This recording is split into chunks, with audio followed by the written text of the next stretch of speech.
So, thank you guys for coming out today. My name is Pastor Ben, and today I'm going to be talking about the Saul to Paul conversion. The scriptures I'm going to be reading from is Acts chapter 9, verses 1 through 9, tying into how Acts chapter 9, verses 1 through 9 also parallel with Matthew chapter 25, verse 40. So, the main point, there are three main points today. The first point is, why would God use a man like Saul?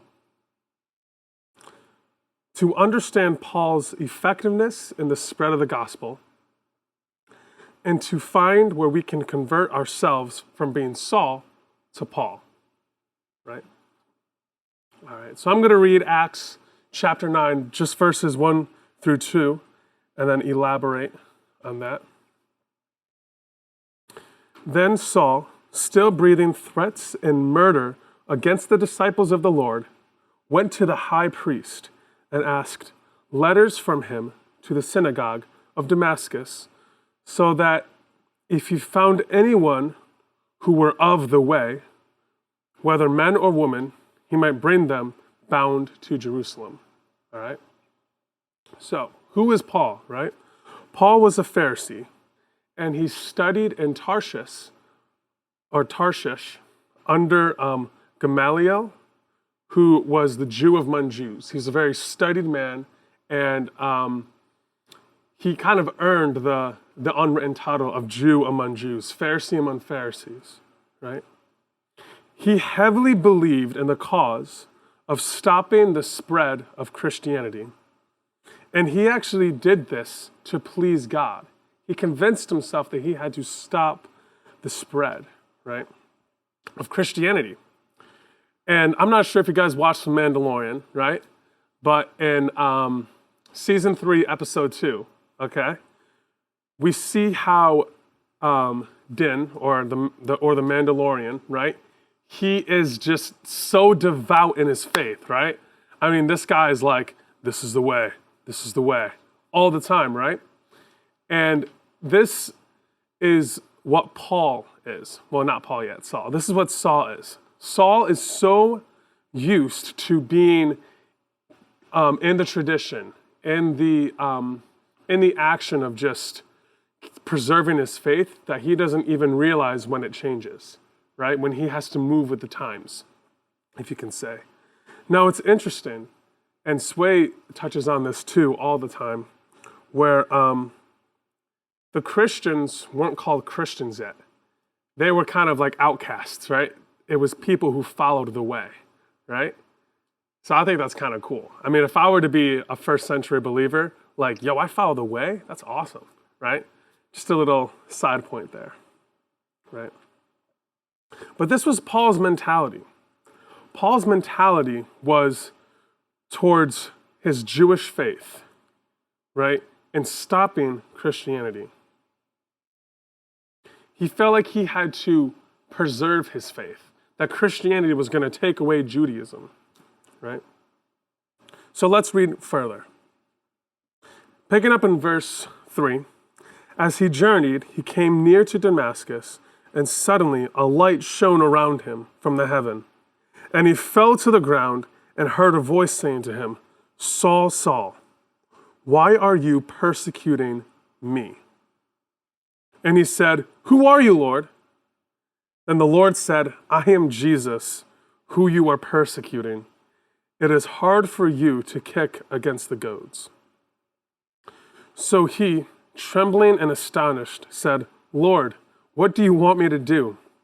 Then the Lord said to him, Arise and go to the city where you will be told what you must do. And the men who journeyed with him stood speechless, hearing a voice but seeing no one. Then Saul arose from the ground, and when his eyes were opened, he saw no one. But they led him by the hand and brought him into Damascus. And he was for 3 days without sight, and neither ate or drank. So I really want to break down Paul's trip to the road of Damascus. And I want to break down three phrases or three things that transpired in the conversation between Jesus and Paul. The first one is, why do you persecute me? Saul, Saul, why do you persecute me? These words that Jesus said acted as the full 180 turnaround Paul needed to hear. What he thought he was doing for God, he was actually doing against God, right? We see the parallels between, oh, I thought I was doing this, but I'm really doing this, right? It's that complete 180 repentive turnaround, right? Phrase number 2. It is hard for you to kick against the goads. What does that mean, right? This means the pointless effort to resist something so mighty and so powerful that all you can do is be in fear and awe. This is what Paul experienced. And this is why Paul referred to Jesus as Lord, right?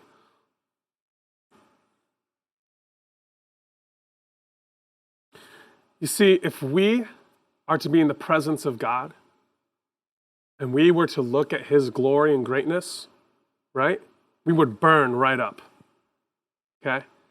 Because we are sinful human beings, right? And we can't be in the presence of God because God's glory casts out all evil, right? So I think that Jesus almost spared Paul and blinded him so that he couldn't see Jesus, but he could hear his voice, right? With all this being said, why did God use Saul, a man who persecutes believers? Well, one of the practical reasons is to stop the persecution, right? The first century church was persecuted all the time, constant persecution from the Jews, from the Gentiles, from the Roman authorities to the Pharisees, all across the board. The second reason God wanted to use Saul was for his future influence to the Jews, right? Paul was a wealth of knowledge. He probably had some of the books memorized in the Old Testament, right? God knew, hey, if I can get a hold of Saul, I can get a hold of anybody, right? To re-spark the fear of the Lord in Paul and God's love and grace, right? See, Paul definitely had a fear and reverence for the Lord, but he never experienced God's love and grace. And Paul being knocked off his horse and blinded was the fear and awe of the Lord. But then Jesus' love and grace was, why do you persecute me? Don't worry about it, I'm still going to use you, and I spared your life. The perfect balance of the fear of the Lord, but also God's love and grace. The fourth reason was to gear his zealot heart towards God's heart, right? Everybody loves a man on mission. Everybody loves someone who's determined, right? But if I was convinced that I was doing the right thing, and I went full throttle, and I realized I was doing the wrong thing, I'll be like, oh my gosh, this is crazy. I gotta go this way now, right? God needs people to move. And Paul was doing it. He just needed to be shifted towards the right outlet, right? Second to last, he was simply the most qualified man for the job because he knew the Old Testament, right? Paul's qualifications are off the charts, right?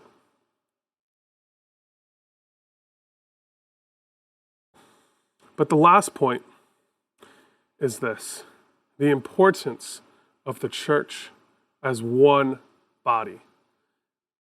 You see, when Jesus said, Paul, Paul, Paul, or no, Saul, Saul, why do you persecute me? Right? Jesus is already in heaven. The work was finished. So was Jesus being persecuted? Yes, and here's why. If we turn to Matthew chapter 25,